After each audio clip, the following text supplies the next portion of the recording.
समरीन और आपने देखना शुरू कर दिया है लाइव सिटीज। देखिए आप देख रहे हैं लाइव सिटीज का विशेष कार्यक्रम संगत पंगत। देखिए आप बखूबी जानते हैं कि बिहार चुनावी मोड में आ चुका है और ऐसे कई सारे गर्मागर्म मुद्दे हैं जिन पर चर्चा बिल्कुल लाजिम हो जाती है। तो इस वीडियो में हम आपको कई महत्वपूर्ण जानकारियां देने जा रहे हैं। देखिए बड़ी बात यह है कि हम शुरू करेंगे चिराग पासवान के ट्वीट से, क्योंकि आप जानते हैं कि चिराग पासवान ने एक हंगामेदार ट्वीट कर दिया है। देखिए इस वीडियो में जिक्र होगा नवादा की लड़ाई का भी, इस वीडियो में जिक्र होगा नवादा के झगड़े का भी, और बड़ी बात यह कि इस वीडियो में हम आपको ये भी बताएंगे कि आखिर जेडीयू ने बड़ी लिस्ट जारी कर दी है। लेकिन उससे पहले आप एक बार इस फ्रेम को देखिए।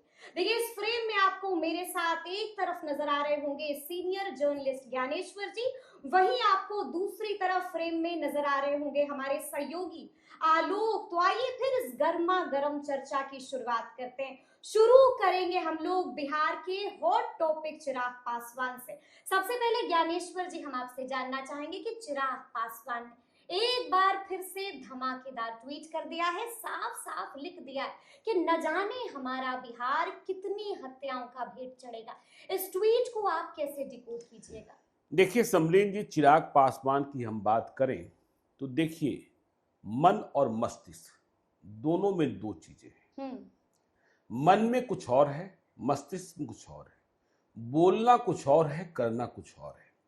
देखिए चिराग पासवान और चिराग पासवान की पार्टी एलजेपीआर 2025 में फिर से यह सिद्ध करने में लगी है कि नीतीश कुमार निकम्मा हो गए हैं, नीतीश कुमार बेकार हो गए हैं, नीतीश कुमार किसी काम के लायक नहीं रह गए हैं, नीतीश कुमार में इतनी ताकत नहीं बची रह गई है कि वह बिहार में लॉ एंड ऑर्डर को दुरुस्त कर सके। इसलिए चिराग पासवान लगातार हमलावर है। वह जरूर कहते हैं, क्योंकि कहे बिना काम भी नहीं चल सकता, कि नीतीश कुमार ही मुख्यमंत्री हैं और उनके ही नेतृत्व में चुनाव लड़ा जाएगा, क्योंकि यह बात अमित शाह और नरेंद्र मोदी ने कह दी है।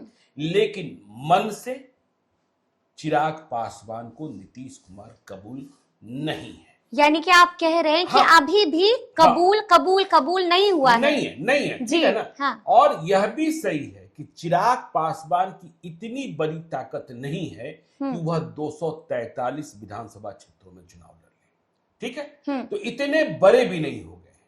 ठीक है, वह कह रहे हैं कि मुझे बिहार बुला रहा है, क्योंकि उन्हें पता है कि 2025 के चुनाव परिणाम क्या नतीजे लेकर आने वाले, सरकार किसकी बनेगी नहीं बनेगी यह गर्भ में है।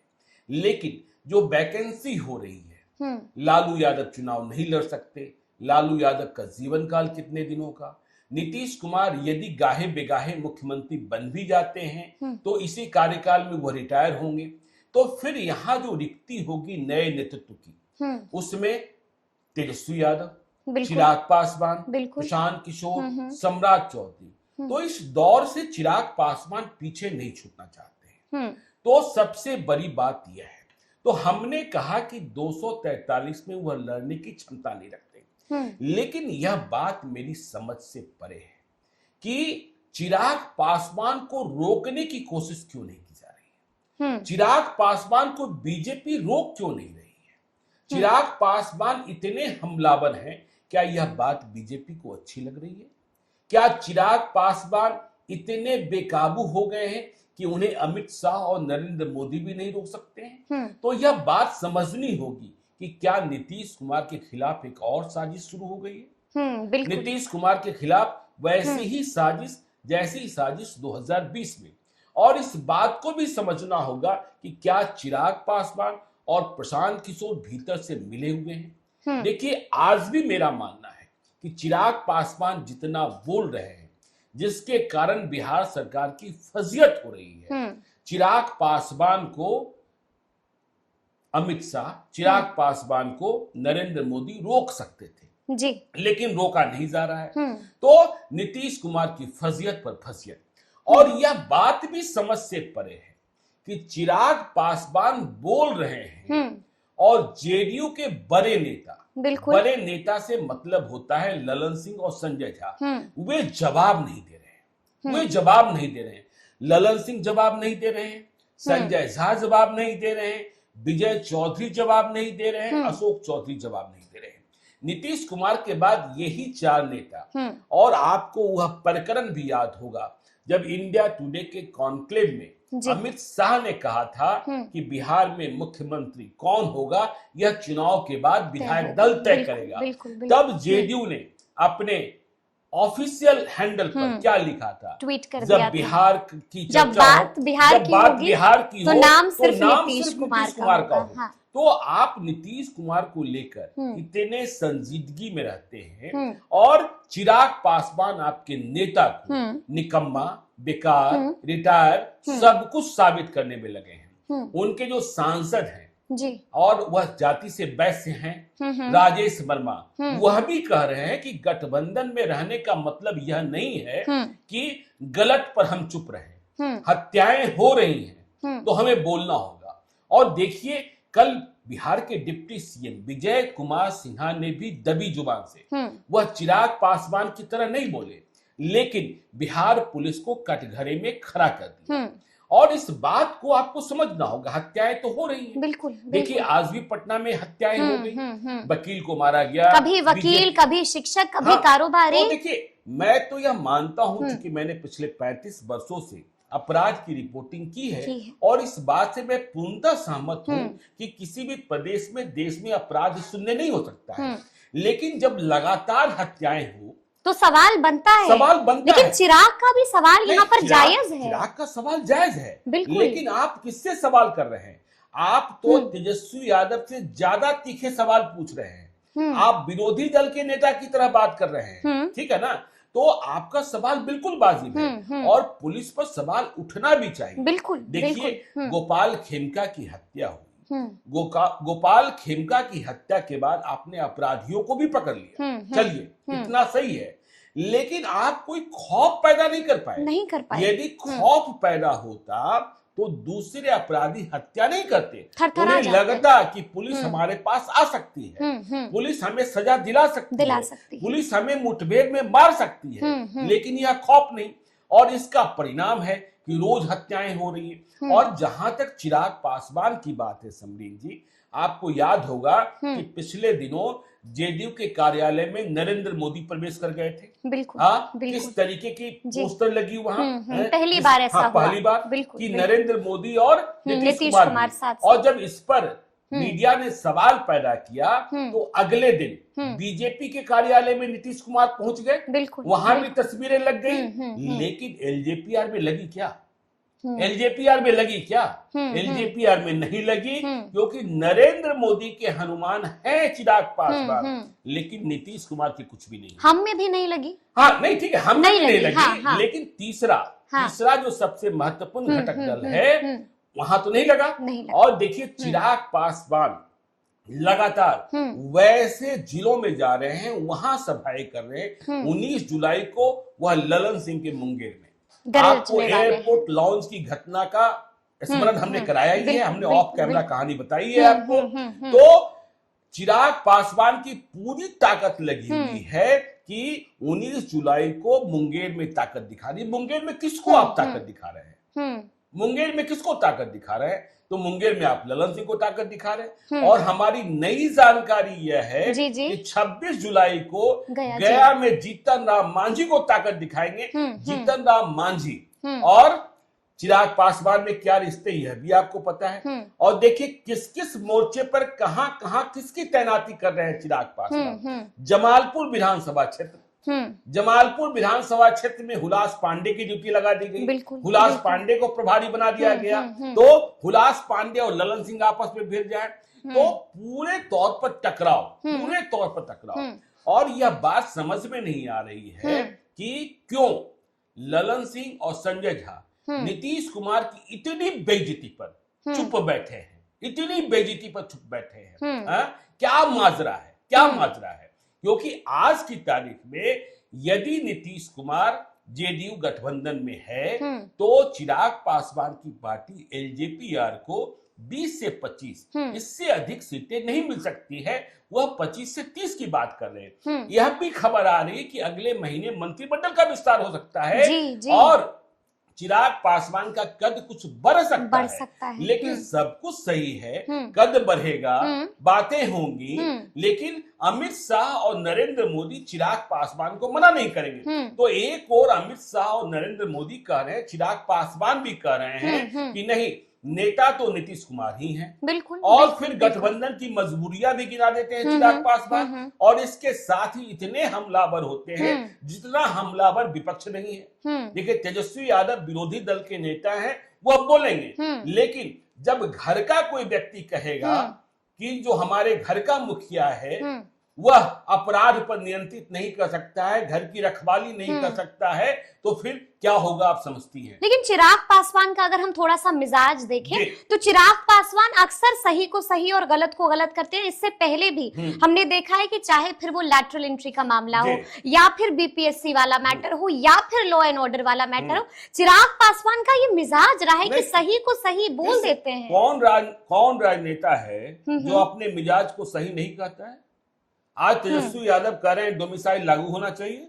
तेजस्वी यादव जब महागठबंधन की सरकार में थे, चुप हो गए थे। आज जब पुलिस की लाठियां बरसती है तो महागठबंधन वाले चिल्लाते हैं, और जब महागठबंधन की सरकार थी, सम्राट चौधरी और विजय सिन्हा को पटना के दरभंगा चौराहे पर लाठी लगी थी, तब जनार्दन सिग्रीवाल की पिटाई कौन भूल सकता है। तब वह सरकार पे रहम लगी थी। तो राजनेताओं को अपना स्वार्थ सिद्ध, मैं इस कैटेगरी में सिर्फ चिराग पासवान को नहीं रखता हूं।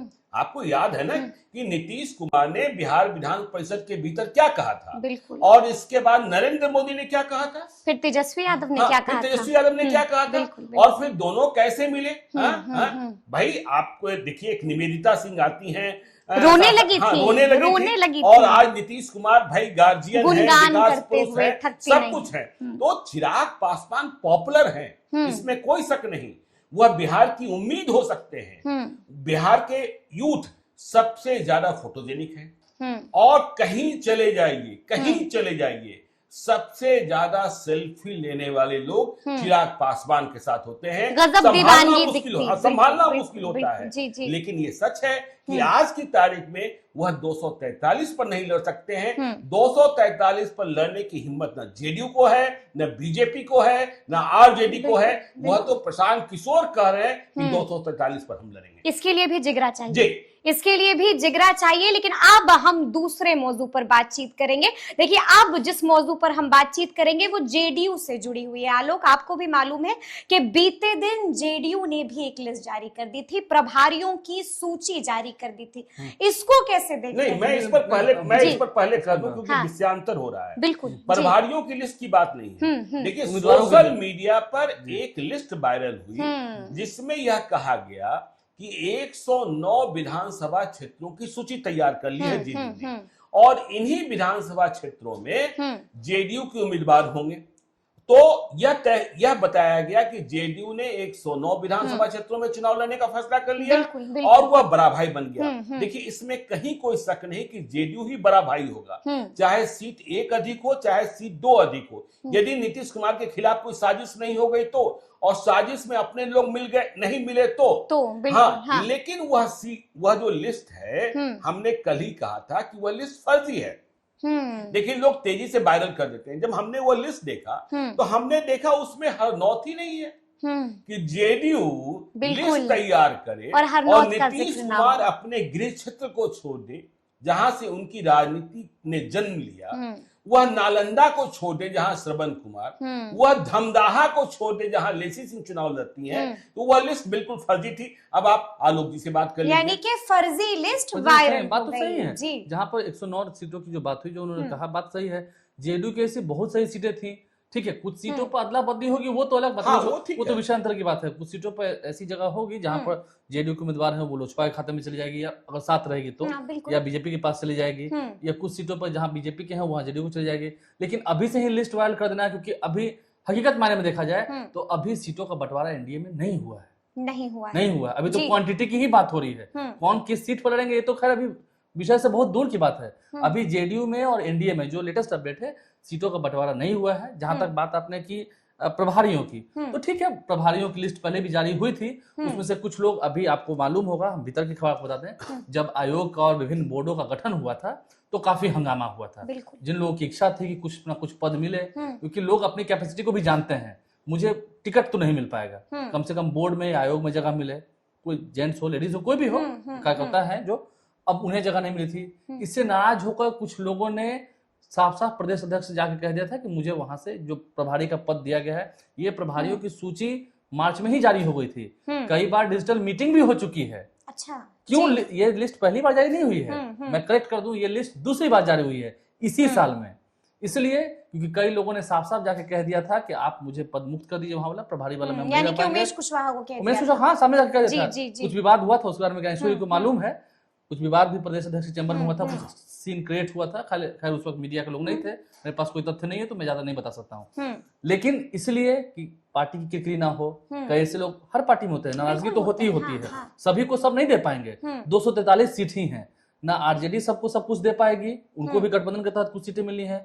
ना जेडीयू सब कुछ दे पाएगी, ना बीजेपी दे पाएगी, लेकिन जब आयोगों और बोर्डों में भी उनको जगह नहीं मिल पाए, मेंबर के रूप में भी नहीं, ऐसे तो नाराज हो गए। और इसलिए पार्टी ने अपनी किरकिरी बचाने के लिए, क्योंकि जब फले व्यक्ति ने आके कह दिया है कि हमसे ये पद छीन लिया जाए, हमसे मुक्त किया जाए, तो उनको मुक्त करके वहां पर नए लोगों की जगह दी गई है। इन द केस अब देखिए, इसमें आज एक देखने वाली बात क्या थी, पिछले दिनों याद होगा ज्ञानेश्वर जी ने एक पोस्ट किया था, मुझे याद है कि बोर्ड और आयोग का जब गठन हो रहा था तो कुर्मी कुशवाहा बड़े गायब दिख रहे थे। वो यदि हमने पोस्ट न किया होता तो कुशवाहा को जगह नहीं मिलती। देखिए, मेरे उस पोस्ट के बाद नीतीश कुमार की जानकारी में आया कि भाई जेडीयू की खाते से कोई कुर्मी कोरी है ही नहीं, और जो मंत्री जिम्मा लिए हुए थे उनसे पूछा गया तो उस मंत्री ने यह कहकर कन्नी काट ली कि सर सब तो आपकी जानकारी में हुआ है, बिना आपके तहत तो कोई लिस्ट गया नहीं है। बिल्कुल। तो आज की जब आप लिस्ट देखेंगे प्रभारियों की, उसमें पटेल, कुशवाहा, कुमार, कुछ लोग कुमार यानी कि जातियों का ख्याल रखा गया, उन जातियों को ज्यादा ख्याल रखा गया जो जेडीयू के प्रति ज्यादा समर्पित रहते हैं। हालांकि ए टू जेड की बात सभी करते हैं, लेकिन किस जाति के लोग किसके प्रति ज्यादा समर्पित हैं, मतलब 80% अप्रॉक्स, उससे ज्यादा लेकर सकते हैं, वो एक बात है। तो जेडीयू की अलग स्ट्रेटजी है। अब देखिए आज का डेवलपमेंट क्या है। अभी चिराग पासवान को लेकर सर ने जो कहा सही कहा, बात तो सही है। लहूलुहान बिहार, लहूलुहान बिहार, इस शब्द को कैसे भूल गए? ये बिहार लहूलुहान हो चुका है। मुझे लगता है पिछले 4 महीनों में तेजस्वी यादव ने ये वर्ड नहीं लिखा होगा, ये वर्ड तेजस्वी यादव ने नहीं लिखा होगा, लहूलुहान बिहार। अरुण भारती ने कहा, बिल्कुल, और अरुण भारती बोल रहे हैं, यानी कि ज्ञानेश्वर जी बोल रहे हैं। आज मार्केट में क्या परसेप्शन है? हम हैं, आप भारती बोल रहे हैं, मतलब चिराग पासवान बोल रहे हैं, वही तो हम लेट कर रहे हैं। मार्केट में क्या परसेप्शन है? आप कहीं बात कर रहे हैं, हम बात कर रहे हैं। एक परसेप्शन होता है कि ज्ञानेश्वर जी के प्रतिनिधि हैं और चैनल के प्रतिनिधि हैं तो बात कर रहे हैं, बार बार बोल रहे हैं, उनसे ज्यादा बोल रहे हैं, तो फिर क्यों ना दिमाग जाए। यही चिराग पासवान क्या कहे थे कि नल जल योजना में बहुत घोटाला है, आएंगे सरकार में नीतीश कुमार को जेल भेज देंगे, नीतीश कुमार उनके मंत्रियों को जेल भेज देंगे। वो ठीक अलग बात है। जिन 4 लोगों का आपने नाम लिया, वो 4 लोग भी होता है ना कि आपके तो बहुत अच्छे हैं, लेकिन भीतर में संबंध उनसे भी बनाकर रख लिया है। बिल्कुल, आपके बहुत अच्छे, आप समझ रहे हैं, हम जेडीयू के ही एकदम कोर हैं, आपके एकदम पुराने चावल हैं, बहुत महीन हैं, लेकिन उनसे भी संबंध बना यही राजनीति भी है, यही राजनीति देख रहे हैं, सभी लोग भविष्य। जैसे आपने कहा ना कि ये चुनाव लालू प्रसाद यादव का कालखंड कितना लंबा था, आपने देखा है, उम्र कितनी होगी, खैर स्वास्थ्य उनका जो भी है, ईश्वर सभी को दीर्घायु करे। नीतीश कुमार का क्या स्वास्थ्य की छुपा नहीं है, लेकिन अभी समय कमजोर है ना। अभी आपने क्या कहा, मेरी आपकी औपचारिक बात हुई थी, आपने कहा तटस्थ हैं, समर शेष है नहीं पाप का, भागी केवल व्याध, जो तटस्थ है समय लिखेगा उनका भी अपराध। चलिए देखिए, समय लिखेगा इतिहास। देखिए आलोक जी ने चर्चा छेड़ दी बोर्ड आयोग कि भाई वहां एडजस्टमेंट हो, लेकिन लड़ाई खत्म नहीं हुई है। लड़ाई है, बहुत है। देखिए मैं आपको बताऊं, विद्यासागर निषाद को नीतीश कुमार और जेडीयू पार्टी किसी बोर्ड आयोग में रख रही थी, उन्हें चुनाव लड़ना है मोरबा से, उन्होंने मना कर दिया। ठीक है। मनजीत सिंह को आपने किसी आयोग का चेयरमैन बना दिया, उपाध्यक्ष बना दिया, लेकिन क्या वो मान गए हैं? क्या हुआ बैकुंठपुर में मिथिलेश तिवारी को चुनाव जीतने देंगे? बिल्कुल, क्योंकि उन्हें भविष्य में देखना है, उन्हें भविष्य में देखना है। तो जो बोर्ड आयोग जिन्हें मिला है वह भी अपना खेला करने में लग गए हैं, वह भी अपना खेला करने में लग गए हैं। और देखिए लड़ाई तो देखिए, अब महनार की सीट है, महनार की सीट पर रमा सिंह की पत्नी बीना देवी चुनाव जीती हुई हैं, रमा सिंह एलजेपी में आ गए हैं, लेकिन महनार की सीट जेडीयू लेगी। उमेश कुशवाहा की जगह कोई सवर्ण होता तो शायद टिकट ना भी मिलता, मिलता। बिहार में कुशवाहा राजनीति का मिजाज क्या है समझ रही हैं आप। सम्राट चौधरी भी हैं, उपेंद्र कुशवाहा भी हैं, निशिकांत कुशवाहा भी, निशिकांत सिन्हा भी, हाँ देखिए, और उधर भी देखिए अब आरजेडी की ओर अभय कुशवाहा है, रेणु कुशवाहा है, आलोक मेहता है, सब लोग हैं, ठीक है ना। अब राघवेंद्र सिंह कुशवाहा भी आ गए। तो राजनीति जो है ना कि बोर्ड आयोग के गठन से लेमनचूस है बोर्ड आयोग, समझे ना। और आपको पता ही है कि जो संवैधानिक आयोग नहीं है, जैसे ही नीतीश कुमार दूसरी बार शपथ लेने के लिए इस्तीफा देंगे, ये आयोग जो संवैधानिक नहीं है वो स्वतः भंग हो जाएंगे और उन्हें फिर रीइंस्टेट करना होगा। हाँ, यदि ये बने रहते हैं तो, और यदि ये ना बने रहते हैं तो इस्तीफा देना पड़ेगा। जैसे ही महागठबंधन की सरकार खत्म हुई थी और एनडीए की सरकार बनी, सभी भंग हो गए थे और फिर नए तरीके से भर्तियां हुई। तो अभी बिहार की राजनीति में अब गोविंदगंज की सीट, गोविंदगंज क्या होगा? देखिए, राजू तिवारी के साथ जो कुछ हो रहा है यह आपको भी पता है, हुलास पांडे के साथ जो कुछ हो रहा है यह भी आपको पता है। किसको स्टेज पर जगह मिल रही है और किसको स्टेज से बाहर कर दिया जा रहा है। कितना ये लोग समर्थन करते हैं। एलजेपीआर में भी बहुत तूफान है, क्योंकि एलजेपीआर में अभी सिर्फ 3 लोगों की चलती है। अब मुझे नाम नहीं बताना होगा, मुझे नाम नहीं बताना होगा। 2 सांसद है, तीसरा कौन है यह भी आपको पता है। नहीं, आपने इस बात को छेड़ा है। आपको पुराने दिन याद होंगे, आपने सिर्फ राजू तिवारी हुलास पांडे की बात की, मैं आता हूं जब पुराना कालखंड था, जब पार्टी टूटी थी, चर्चा हो रही थी, कितना ये लोग समर्पित थे और आज क्या हाल है। बात तो सही है। देखिए, अगर हम बात करेंगे विस्तार से जेडीयू की, आप जैसा बात कर रही हैं, जेडीयू में अभी आज ही एक महिला हमसे मिली है, आयोग में सेट हो गई थी महागठबंधन सरकार में, फिर सरकार गिरी तो खत्म हो गया सब। अब फिर से उनको आयोग में देने की जगह हुआ। अब वो जाति से भूमियार हैं, अब मुंह फुलाए हुई हैं कि नहीं हमको तो यही चलाना, और ऐसे दर्जनों नहीं सैकड़ों लोग हैं। एक मैं बताता हूं, एक बिहार सरकार के बड़े मंत्री को उनके क्षेत्र के एक व्यक्ति जाकर कह आए हैं कि हमको आयोग में जगह नहीं मिला है ना, अति पिछड़ा समाज चाहते हैं, आइएगा आपका क्या हाल हम कर देते हैं। देखिए समस्या क्या हो गया है ना कि जो हमारे राजा हैं, जो हमारे मुख्यमंत्री हैं, वो बेस्ट ऑफ द माइंड में तो है नहीं। अब इसका फायदा यदि वो बेस्ट ऑफ द माइंड में होते तो न इस तरीके से अपराध बढ़ता, न इस तरीके से भ्रष्टाचार, न जेडीयू ऑफिस में नरेंद्र मोदी का फोटो लगता, हाँ, न जेडीयू ऑफिस में नरेंद्र मोदी का फोटो लगता, और न चिराग पासवान इतना बोलते। हाँ, अब तक नीतीश कुमार इतना सहने वाले थे, अरुण भारती, चिराग पासवान तो दूर की बात है, अरुण भारती को पोस्ट को नहीं चाहते। अरे नीतीश कुमार को छोड़िए ना, ललन सिंह ही होम्योपैथ का इलाज कर देते अब तक। भाई आपने देखा था ना पार्टी कैसे टूट गई थी, कैसे अचानक सब कुछ हो गया था, रांची में सब जाके फोटोग्राफी हो गया। और यह भी आप नहीं समझ रही हैं। देखिए, खेला केवल एक ही जगह नहीं होता है।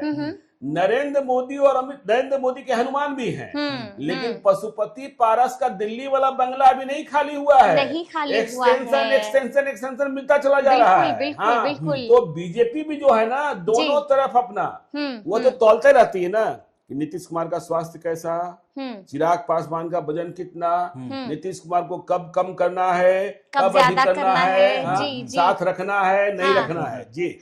लेकिन बड़ी बात यह है कि चुनाव से पहले बहुत कुछ ऐसा बिहार में हो रहा है जिस पर हम लगातार चर्चा कर रहे हैं, और चुनाव से पहले एक बार फिर से नीतीश कुमार सौगात पर सौगात दे रहे हैं। क्या लगता है, पेंशन भी बढ़ा दिया है, इस पर भी चर्चा जरूरी हो जाती है। नीतीश कुमार सौगात पर सौगात दे रहे हैं। आज तो देखिए, आप जैसे ही सुबह उठे, नींद खुली, मेरी भी खुली, हमसे पहले आलोक एक्टिव थे, आप भी एक्टिव थी, हमने देखा कि नीतीश कुमार ने ऐलान कर दिया कि भाई 2025 से 2030 में 1 करोड़ लोगों को रोजगार दे देंगे। बिल्कुल, तो इतना दे दिया है, इतना दे दिया है। अब इसको भी समझिए, इसको भी डिकोड कर लीजिए।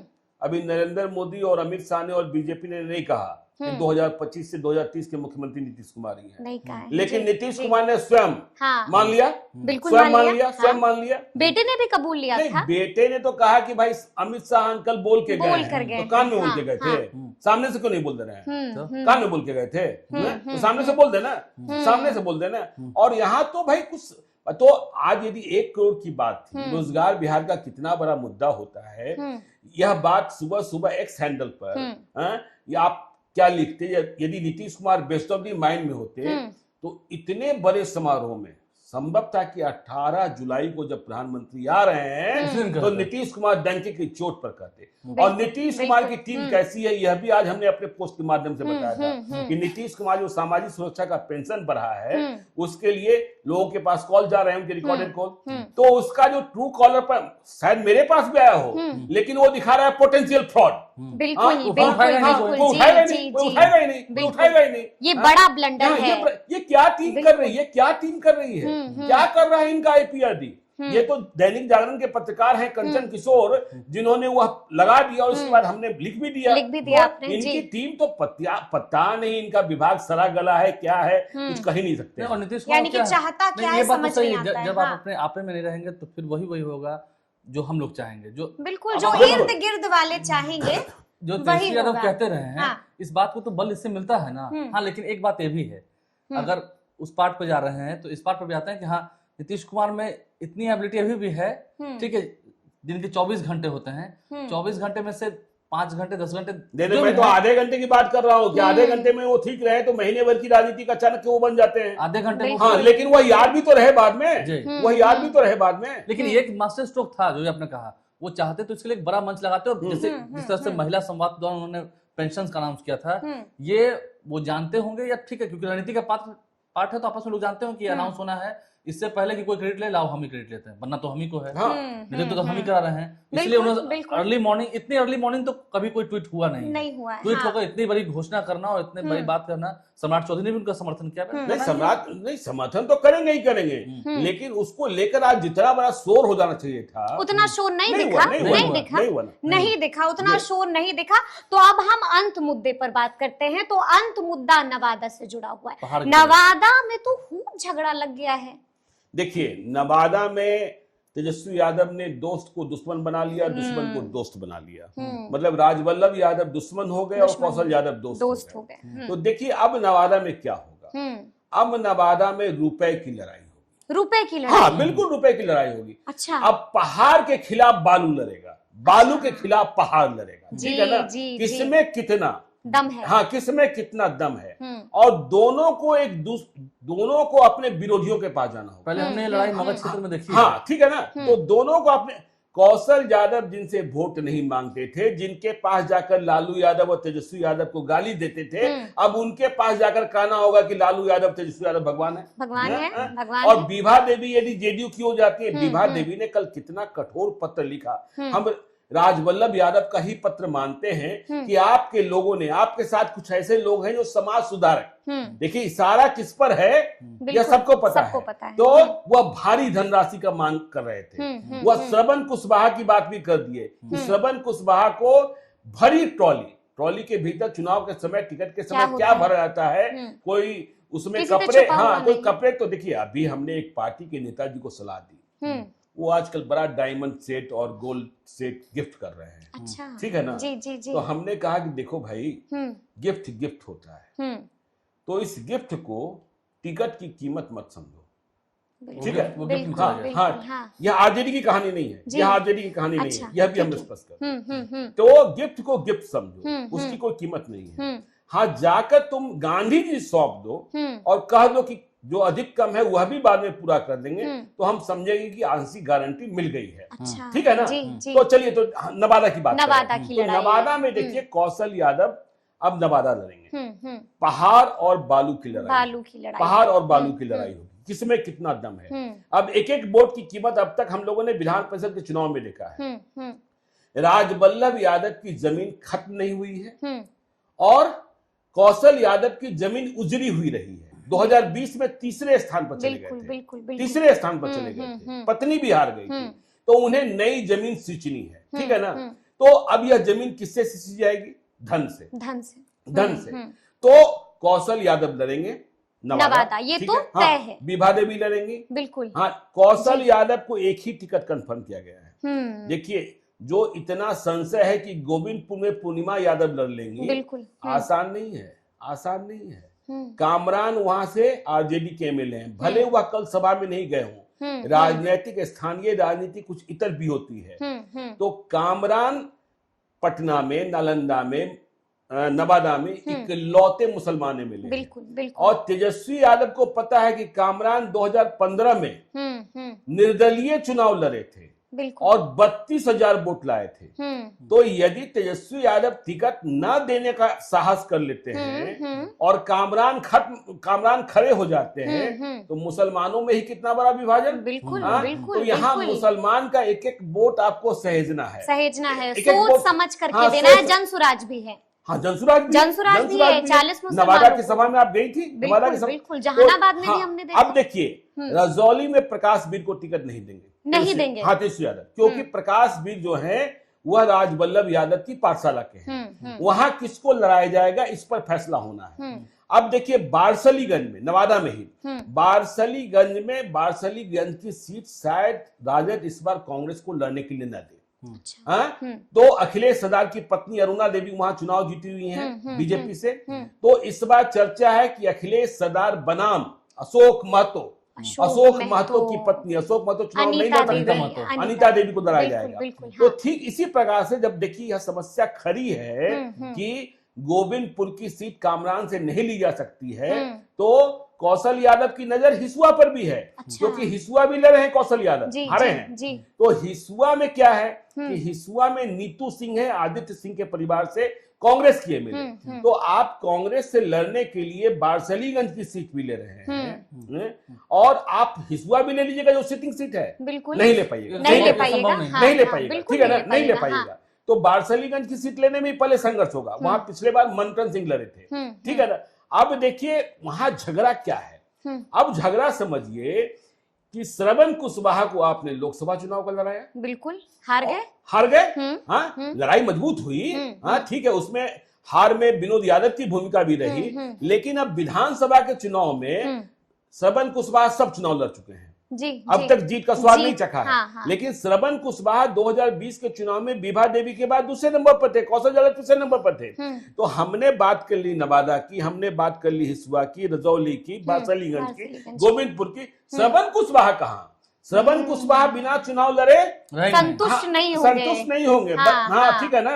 और जिस निशिकांत कुशवाहा की चर्चा आप ले आए थे, जो नई पार्टी बनाए हैं, वह भी नवादा के ही रहने वाले हैं। हाँ, तो खेला देखिए श्रवण कुशवाहा का क्या होगा। श्रवण कुशवाहा भागकर कहाँ जाएंगे? इस पर भी श्रवण कुशवाहा का एडजस्टमेंट क्या करेंगे, ठीक है ना। तो यदि आपने क्या सोचा था कि हम श्रवण कुशवाहा को लाते हैं, अशोक महतो को लाते हैं, अशोक महतो की पत्नी धानु, अशोक महतो कुर्मी, श्रवण कुशवाहा, लेकिन अब तो खंडित हो रहा है वहां कुशवाहा। तो ये चुनौती है। नवादा में अब पहाड़ और बालू की लड़ाई है, ठीक है, पहाड़ और बालू की लड़ाई है। नवादा के वोटर गदगद रहेंगे, माल दोनों तरफ से आएगा। प्रशांत किशोर कहते ही है माल जिससे लेना है ले लो, हाँ, लेकिन ये तुम्हारा ही पैसा है, ये तुम्हारा ही पैसा है। और दोनों ही, अरे मत पूछिए, दोनों के पास इतना माल है ना, इतना माल है, अरे मत पूछिए। भेज तो किसी दिन चलेगा ही नहीं। हाँ, किसी दिन भेज नहीं चलेगा। नगद नारायण जो मिलना हो तो मिलना ही है, इसमें क्या कोई बात है। खाने में भी वेज का कभी पनीर अरे ये मुर्गा मुसल्लम सब क्या होता है, मटन ये सब तो बहुत छोटी बात। अरे गांधी जी का बात कीजिए ना, सीधा गांधी जी की बात कीजिए सीधा। और नवादा में क्या कहा था इसके में जाकर, जय नवादा विजय नवादा। मैं इस बात में थोड़ा सा मैं इत्तेफाक रखता हूँ, जैसा आपने कहा, क्योंकि क्या है राजनीति है और मूड भी है। एक बात को मैं क्लियर कर दूं, जितना मैं जानता हूं, ये लालू यादव वाली आरजेडी इसको मत समझिए, ये तेजस्वी यादव वाली आरजेडी ये थोड़ा अलग है। मेरी अभी भी बात उस 3 बातों पर खटकी, मतलब टिकी हुई है। उन्होंने क्या कहा, जय नवादा विजय नवादा नया नवादा। आप देख लीजिए, ठीक है, आप कह रहे हैं किनका क्या वोट है, उतना वोट लेके आए हैं। मैं गोविंदपुर की ओर इशारा कर रहा हूँ, लेकिन तेजस्वी यादव इस बार पूरा नवादा बदलेंगे, ये भी ठीक है। आप पूरा नवादा बदल लीजिए, देखिए तो फिर वही जो बात आप कर रहे हैं लालू यादव और तेजस्वी यादव, देखिए हमेशा इस बात को ध्यान रखिएगा कि ओल्ड इज गोल्ड होता है, बिल्कुल ठीक है ना, लेकिन न्यू इज डायमंड भी होता है। रुकिए ना, प्रहलाद यादव क्या थे, क्या थे, ठीक है ना, आप दूसरे जगह से ला रहे हैं। और कौशल यादव जितने बड़े हुए हैं, जितना माल उनके पास है, उसमें सरकार का संरक्षण रहा है। हाँ, तो सरकार का एक तो सजाए आपका है ही राजवल्लभ यादव, उसको क्या डरा लीजिएगा। हाँ, तो जब मौका है, प्रहलाद यादव क्यों मतलब सत्ता पलटने के समय आरजेडी तेजस्वी यादव के घर के भीतर बंद थे ना, और कैसे चलेगा? आप तो गवाह हैं, आप तो गवाह हैं। चेतन तो चलिए आनंद मोहन के बेटे हैं, ठीक है ना। प्रहलाद यादव का क्या काम है ये भी आपको पता है। और सरकार किसकी बनेगी और सरकार किसकी नहीं बनेगी? सरकार बन गई तेजस्वी की तो तेजस्वी के मन के माफी होगा, और सरकार नहीं बनेगी, सरकार संकट में फंसी रहेगी, तो फिर क्या होता है? सरकार जिसकी बिजनेस उसका, एक लाइन में राधाचरण सेठ किसके किए थे? कहाँ है आज? जी कहाँ है आज? हाँ, तो इस बात को समझ लीजिए, और इस बात को भी याद रखिएगा कि मुसलमान को छेड़ना, मुसलमान को छेड़ना होता तो हिना साहब को ले आते हैं। हाँ, मुसलमान को छेड़ना होता, पुरानी बातें भूल गए। 2021 में आपका एक वीडियो वायरल हुआ था, याद है? रात को 9 बजे कॉल करके चलवाया गया था, बिल्कुल अपनी बातें रखवाई गई। बिल्कुल बिल्कुल। अगर मुसलमान को ही छेड़ना होता तो नहीं लाते, इतनी बड़ी मीटिंग विनोद जायसवाल नहीं कराते। और जिसके पास 32,000 अपना वोट हो, ठीक है ना, और वो भी याद रखिए 2015 का चुनाव जब नीतीश कुमार और लालू यादव साथ थे, तब 32,000 वोट ले आना, ऐसे लोगों के लिए तो क्या राजवल्लभ यादव के पास वोट नहीं था अपना? नहीं, हम गोविंदपुर की बात कर रहे हैं। नहीं, हम गोविंदपुर, हम उदाहरण 24 के लिए राजवल्लभ यादव के पास वोट नहीं था। ऐसे लोगों के लिए तो प्रशांत किशोर भी दरवाजा खोल देंगे यदि यहाँ खेला हुआ तो। प्रशांत किशोर भी दरवाजा खोल देंगे, यानी कि बिहार की राजनीति में आगे आगे बहुत कुछ होने जा रहा है। और वाकई में ये चर्चा काफी गर्मागर्म रही है। तो फिर ये पूरी बातचीत, पूरी चर्चा आपको कैसी लगी है? कमेंट करके हमें जरूर बताइएगा। तो ऐसे तमाम अपडेट्स के लिए बिल्कुल ऐसे ही हमारे साथ बने रहिएगा और देखते रहिएगा लाइव सिटीज। बहुत शुक्रिया।